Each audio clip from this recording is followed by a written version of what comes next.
జై శ్రీమన్నారాయణ. మామూలుగా మనం అందరం కూడా ఇవాళ రేపు పంచాంగం అనగానే మనకు బయటికి వెళితే పంచాంగాలు దొరుకుతూ ఉంటాయి, అందరూ తీసేసుకుంటూ ఉంటారు.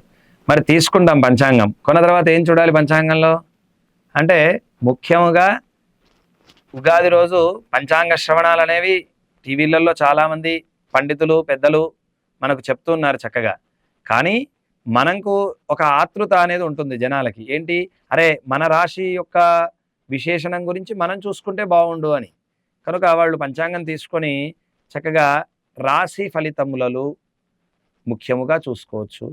అలాగే రాజ్యపూజ్యము, అవమానము, అలాగే ఖర్చు విషయంలోకి వచ్చేస్తే ఆదాయ వ్యయాలు, వీటి వరకు చూసుకోవచ్చు. అలాగే సంవత్సర ఫలితములు అంటే సంవత్సరంలో రాజు ఎవరై ఉన్నారు, ఏమిటి, వాళ్ళు మనకిచ్చేటువంటి ఫలితం ఏమిటి అనేవి చూసుకుంటే చాలా మంచిది. జై శ్రీమన్నారాయణ.